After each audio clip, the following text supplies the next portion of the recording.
welcome back to Going for Gold with Gia. In our first two episodes, we kicked things off with Coach Gia and Augusto, and today we're going to keep the momentum going. For this episode, Gia is bringing on another special guest, one of the incredible assistant coaches who helps lead Notre Dame fencing. Joining us today is associate head coach and our épée coach, Cedric Loiseau. Coach, welcome. I've never called Cedric coach, but hey, coach, how are you? Welcome to. I'm very good. I mean, I think I got bribed. I see this year, so I'm doing great. Now, since Cedric is French and a big fan of charcuterie boards, we thought we'd surprise him with a board. We've got a little charcuterie spread here today for today's episode from Birch and Brie in Mishawaka. They were so amazing in preparing this board for us, and definitely check them out and we'll tell you how it tastes. We're pretty excited about it. I'm ready to go. All right, well, yeah, if you want to snack while we eat. Everybody, I'm gonna eat now. I don't know about that. Well, you're gonna be the first person to ever eat and chat with us. So okay, then okay. That's French. You know how to talk to me, so French, I get started. French then. flair. So. Okay, so just like last time, we're gonna start with some fun icebreakers, so our fans can get to know you a little bit more. You ready? Well, I need to add that besides being an amazing coach, he's one of the funniest human I've ever met.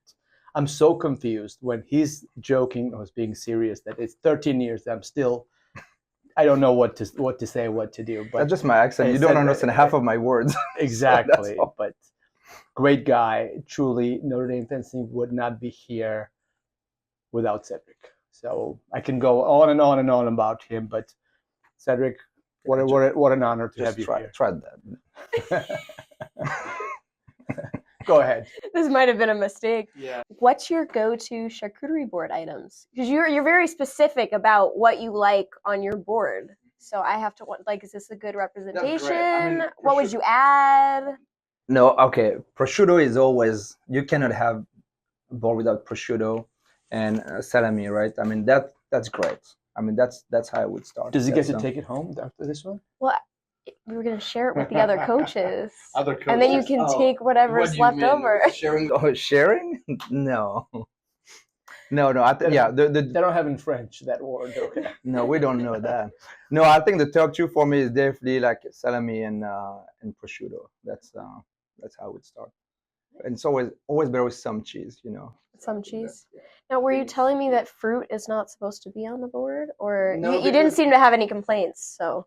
Oh, because I didn't say I was planning on eating any of that. I mean, it's really pretty, but and I like grape. Don't get me wrong, but no, charcuterie is charcuterie. It means meat, right? So yeah, I don't. I didn't know that. I did not know. Yeah. Thank you. Yeah. Oh, you guys are very welcome. I'm asking this question of all the coaches, but foil, épée, or saber, which one's better to watch? I don't want to say something personal. I think I want to say fact oriented, right? So. Mm-hmm. When people started fencing, which was, to get ready for a duel, they would learn for a few years through foil, right? So that was a learning weapon or study weapon.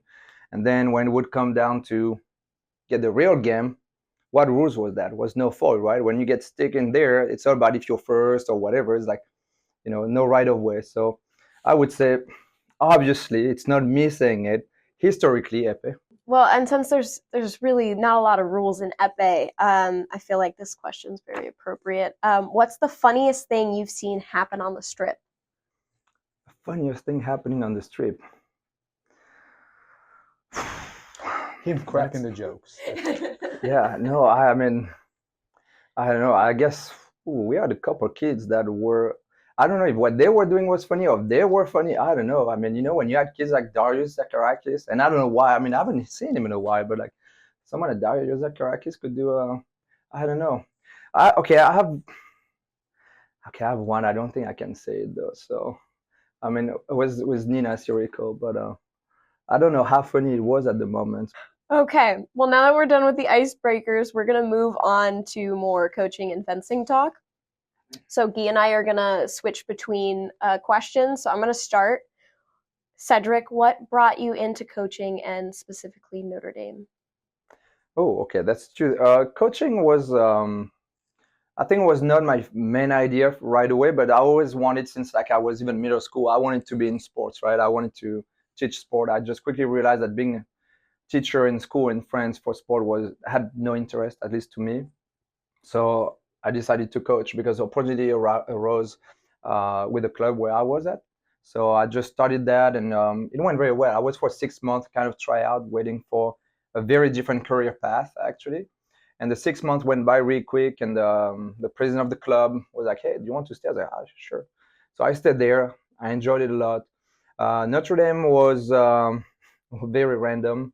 It was just happened in about a split second. So it was Murray's birthday, my wife's birthday, and so we're discussing, and we're about to leave the club in France because it was too many French people, and so we're just thinking about, hey, maybe I go back home to my island where I was born, right? And so we get a news, hey, there's Notre Dame is looking for an épée coach.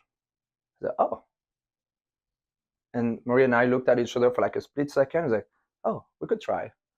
And that's how it started. And the only thing is I knew Notre Dame because I see everything.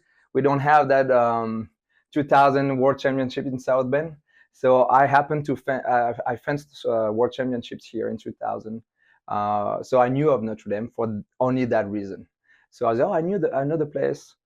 So I emailed, it was Janusz Bednarski at the time. That's the main Notre Dame. The second one is in France, in Paris. Is that right? Yeah, that's the main one here. I believe this is the main one. Yes. I've seen that one more. So I just started like this. I emailed Janusz, and they brought me here for interviews. And the first person I met was actually Gia. So he came to pick me up at Ivy Court here. And first thing we did was getting food. That's a smart man. Not as good as this one, but. Well, where did he take you? I think, was it Salsa? Salsa here in town. I remember that because we had the guac they did in front of me. So at the time, I thought that was really cool. So yeah, we went there. He fed me more. Janusz fed me a lot, and that's a great place. So we have your infamous 17 rules of Cedric. There's no rule. Sorry, after the life lesson, life lessons, no rules. It is correct. But when kids graduate, they have to pass this one, and it's more valuable sometimes than the degree from Notre Dame. But what was the best piece of advice you ever received from anyone? That I received? Yes. Well, I think I was really bad at listening to anybody. But I think I would say really truly it's from my mom. So I think so Creole, that's the language we speak in Reunion Island, right? So we have a lot of like expression that are very like very pictured, So like when someone is bothering you, either insulting you, making fun of you, and so she would say, hey, les pareils de l'eau sur feuille de songe. So which means is it taro? Taro, those leaves, taro or taro, I don't know how it's pronounced. Sorry if anybody knows. So it's a big leaf which is actually waterproof. So if water drips on it, it's just gonna keep floating, right, or going down. So she's always told me that since I was young. It's like, hey, pareil de l'eau sur feuille de songe, meaning like whatever people say, it doesn't matter. And I think truly, I mean, since the youngest age, I could never care ever for anybody telling me things, that wasn't pleasant or whatever. So I think it helped me. So that's probably number one. Awesome. And which rule do you tell them the most? Your épée fencers the most often. For full disclosure, like they haven't seen it all year last year because somehow it was taken down for one of the event here. And this year I was, man, we have to put that back because it's been pretty useful. So those younger kids don't know it as well. It's funny because Dasha, which again, those are not my rules, Dasha wrote that when she graduated, which I think one of the best gifts I've got from people living that place. She put some thought into it. So basically it was just like about things I've said or that we've done a lot, so she extracted that. So I didn't say much. My favorite personally is about number 10. Brown sugar was meant to be ate with avocado. So I know no one gets that. I mean, I truly do it. People think I'm joking. I do it avocado with brown sugar. This is a delicacy where I come from. Now, probably not my best advice though, but we've I been stick with that. talking for 10 minutes, and about 7's been about the food here. Yeah, I know. Guys, Cedric does a little bit of fencing too. Well, This is not... look what you brought. Cedric, what excites you coming here every day? I know that number one would be make life living troubles for our other coach. Making fun of them. Yeah, other coach, Christian. But besides that, what excites you about working at Notre Dame and specifically as a coach? After that, I can make fun of our students. So that's the next one.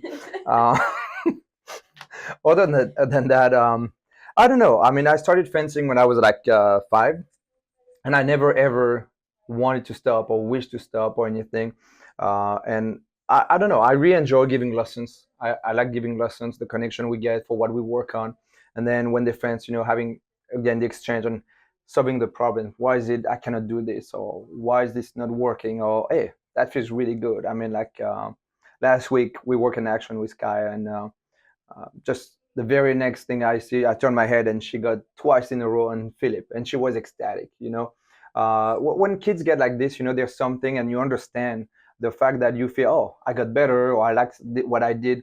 This is something I like. So I always wanted to be in this kind of surroundings. Originally wanted to do that in France and be in the National Training Center as a coach, and because I really wanted to have a group of people that I see every day, because I guess you have to deal with also kind of things, right? Like whether it's like good moments, not so good moments, struggles, and but you have to dig deep sometimes, because when you stay with them like every day, there's a moment you can either just let go and go with the momentum, or you can just try to find little things that make a difference. So I don't know. I think to me, it keeps me quite excited. I don't have to think much about it. It just I get there, and and I think truly the group we have, right? I mean, we say that often together. We don't say out loud that much, but we have pretty good atmosphere here. I mean, it's fun, right? So I mean, I take everything a little lightly. We eat every day. We look good, and that's occasionally we do work. So. I don't know. I hope not too many people watch that. My doctor sees that and says, "Wow, you were supposed to be careful.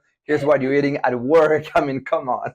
So yeah, but yeah, no, that's to me, that's truly the whole environment we have with our staff and with the team. I think that's... Yeah, you tell me all the time how, as the head coach, you not only want to teach your fencers how to be good fencers, but also how to be good human beings. Sure, that's probably the collective goal we have here, and educate, universities really has a great saying, hearts and minds. I don't know.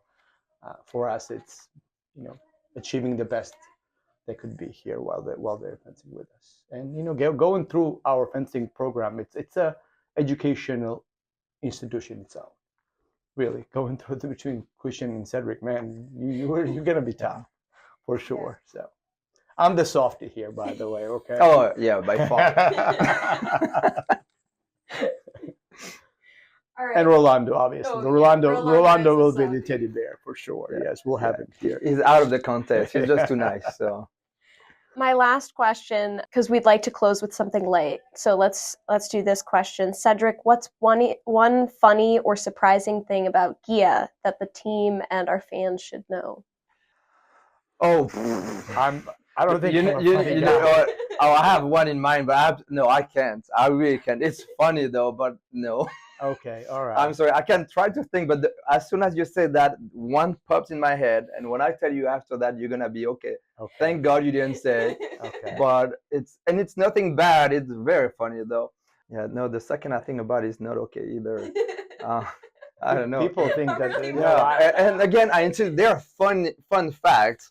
It's just, again, you said light, so I don't know. I mean, I don't know. He has a huge watch. I mean, that watch, we can see the time so well, and yet, I mean, being on time. I mean, this is just... Whoa. Because I was saying how the first person I met here on campus was Gia. Okay, besides Janusz that picked me up at the airport.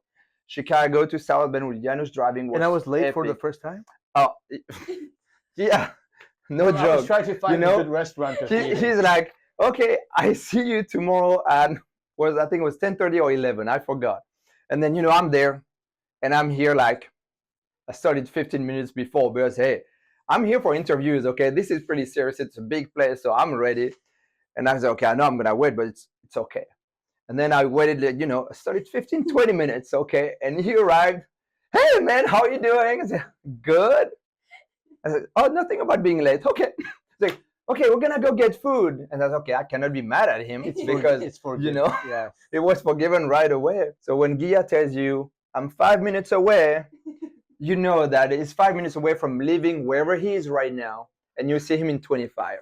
But, everybody has to have some flaws. So he doesn't have much, so that's okay, the one. Okay, all right. So, and you see, we still have a good time about and it. He has about 3 more stories, cannot be told probably. No. This one was the good one. Incredible program, and he's been part of that. Nothing would be possible without his incredible participation, his heart, his devotion. One thing about Cedric, the fact for me that I have never in 13 years, and this is truly, I can swear on the Bible, I've never heard him say, I'm tired. It'll be a competition, practice, long travel. He would never say, I am tired. Obviously, he must have a really great time that he's never tired here. So we're grateful for not being tired, Cedric, for 13 years of us, for all of us here at Notre Dame Penn Six. Thank you. Yeah, thank you, Cedric, and thank you for joining us on the show. Well, thank you, guys. Larry, I followed that thing. I sat here, and that was it. Thank you, guys. All right, folks, that's a wrap for this week's Going for Gold with Gia and Cedric. Thank you for joining us, coaches. Thank you for joining us. And thank you, Gia, for sharing your spotlight. Fans, if you've got any questions, please drop them in the comments, and we'll make sure to ask the coaches and the team next week. And Go Irish!